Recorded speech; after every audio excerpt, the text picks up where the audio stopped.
लगातार 3 वर्ष तक वो किसान सम्मान निधि को अपने खाते में लेते हैं। कुछ छोटा सा जानकारी दे सकते हैं कि किसान सम्मान निधि के जो पात्र होता है उसका क्या आधार कार्ड, उसका खाता संख्या सब चढ़ाया जाता है? उसमें माननीय केंद्र सरकार द्वारा एक फॉर्म लागू किया जाता है जिसमें लेखपाल की रिपोर्ट लगती है, संबंधित लेखपाल की, जिस किसान जहाँ का है, जिस तहसील का किसान है, वहाँ के लेखपाल की रिपोर्ट लगेगी, आधार कार्ड जमा होता है, अकाउंट का स्टेटमेंट जाता है और एक फॉर्म पे इनको ये देना होता है कि हम इस योजना के पात्र हैं। डिक्लेरेशन के बाद इसमें जी। आपको पैसा प्राप्त होता है जी। और एक आध वर्ष तक नहीं, लगातार 3 वर्षों तक आपका कहना है लगभग 6 किस्तें उनको प्राप्त हुई। 9 किस्त। 9 किस्तें जो उन्होंने अपने घोषणा पत्र में ये बताया कि उनको इसके बारे में जानकारी नहीं। जो उन्होंने जब मेरे द्वारा शिकायत की गई कि ये किसान सम्मान निधि ले रहे हैं, तब उन्होंने वो किसान सम्मान निधि के जो उन्होंने मूल्य प्राप्त किया था 18,000 रुपये, वो उन्होंने वापस किया और उसके बाद उन्होंने संबंधित विभाग में संबंधित उच्च अधिकारियों को जब ये अवगत कराया कि इसके बारे में मुझे कोई जानकारी नहीं थी, ये मेरे निष्क्रिय अकाउंट में आ गया पैसा, और जब मुझे जानकारी हुई, शिकायतकर्ता द्वारा शिकायत की गई, तो मेरे द्वारा ये वापस कर दिया। इसके बारे में क्या आपने, जैसे कमिश्नर कार्यालय में, वो मंडल कार्यालय में कार्यरत थे, तो क्या इस तरीके की कोई शिकायत मंडलायुक्त को, अलीगढ़ मंडलायुक्त को या किसी को और को पूर्व में करी, या आपने सीधे मुकदमा कर दिया? नहीं, मेरे द्वारा ये शिकायतें संबंधित सभी विभागों में के वरिष्ठ अधिकारियों को बाई रजिस्टर्ड डाक द्वारा की गई, पुलिस विभाग में भी की गई। जब कोर्ट में हम लोग तब जाते हैं जब पुलिस हमारे दिए प्रार्थना पत्र का संज्ञान नहीं लेती है, तब हम 156 दिन का सहारा लेते हैं। अ, उसके बाद उसके बाद कोर्ट अपना अगर उचित समझती है तो वो आदेश पारित करती है। किस संबंधित धाराओं में कोर्ट में मुकदमा किया है? कोर्ट ने मुकदमा दर्ज करने के लिए थाने को आदेश दिए थे। थाने से 420 और 409 में आईपीसी की धाराओं में मुकदमा पंजीकृत। मुकदमे की तारीख बता सकते हैं? 27/1/2024 को ये मुकदमा पंजीकृत। मुकदमा पंजीकृत हो गया, इसमें जांच विवरण शुरू हो गया है या अभी इसमें कोई और प्रक्रिया बाकी है इस मुकदमे में? अब जांच अधिकारी अपने स्तर से जांच करेंगे कि उनके द्वारा दिए गए कथन या सही है या गलत है, और मेरे भी 161 के बयान लिए जाएंगे, जिसमें मेरे को अपनी तरफ से जो जो मैंने आरोप लगाए हैं उसको सिद्ध करना होगा, तो वो अभी चलेगा। मैं आपको ये भी बताना उचित समझता हूँ इस मामले में कि ये पिछले 2 वर्ष से मैं लगातार न्यायालय के चक्कर लगा रहा हूँ। 156(3) मैंने 2 वर्ष पूर्व डाली थी, जिसमें अब जाके माननीय सीजीएम महोदय द्वारा ये आदेश पारित किए गए हैं, और पूर्व मुख्य न्याय मजिस्ट्रेट द्वारा माननीय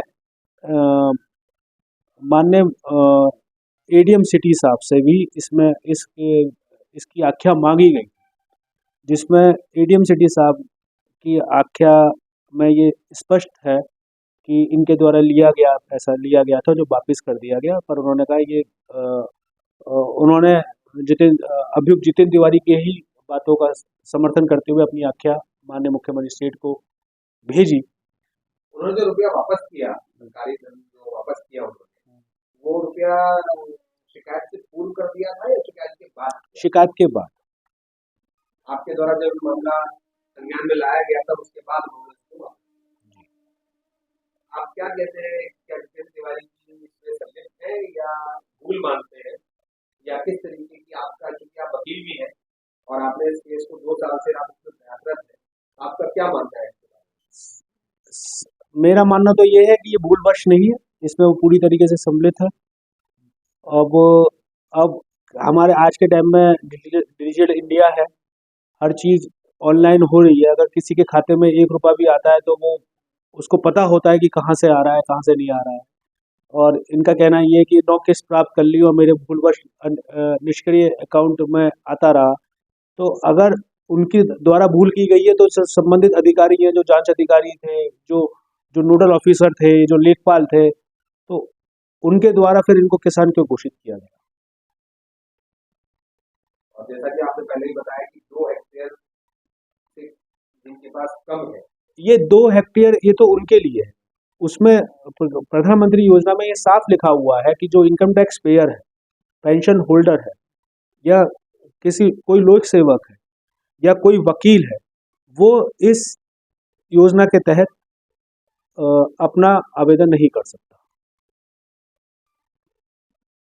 कोई भी सरकारी कर्मचारी इसका आवेदन नहीं कर सकता। आपका ये कहना है कि कोई भी सरकारी कर्मी जो पेंशन होल्डर हो या वेतनभोगी हो वो इसका आवेदन ही नहीं कर सकता। और यहाँ पर पूरी की पूरी राशि जो है वो लगातार उनके खाते में 3 वर्ष तक, जबकि वो सूचना अधिकारी भी थे, तो ऐसा भी नहीं कहा जा सकता कि उनको इसके बारे में अभिज्ञता रही हो या कोई चीज ऐसी रही हो, उसके बाद भी लगातार इस तरीके की राशि, क्योंकि ये पहला मामला है, पहला मुकदमा है देश का, और आपने इसको उठाया है, तो पहली बात तो आप भ्रष्टाचार के खिलाफ आपकी ये जो आवाज है ये जनमानस तक पहुंचे, और ये एक बड़ा प्रयास होगा मेरे हिसाब से। इसके अलावा और हल्की कुछ हमें जानकारी ऐसे प्रकरण के बारे में देना चाहेंगे? अभी मेरे संज्ञान में तो यही एक प्रकरण था जिसके लिए मैंने कहा है। अब अगर हो सकता है कि हमारे देश के नागरिक आपके इंटरव्यू से जो और जगह भ्रष्टाचार चल रहा है, शायद उसमें उसमें भी ऐसी और विभिन्न एफआईआर होना अनिवार्य होनी चाहिए, जिससे जो इसके पात्र हैं उन तक वो राशि पहुंचनी चाहिए। अ, मेरा तो यही मानना है कि अगर ये इंटरव्यू से और लोग अगर इससे जागरूक होते हैं तो ये अपने आप में ये बहुत बड़ा मामला है, छोटा मामला नहीं है। ये 3 वर्ष पूर्व, मतलब उन्होंने 2021 में ये राशि वापस करी है, तो 2021 के बाद अब 2024 चल रही है, तो और कितने लोगों ने अभी तक 36,000 रुपये प्राप्त कर लिए होंगे, जो पात्र हैं उनको नहीं मिले होंगे, उनके हक का पैसा मान लिया होगा।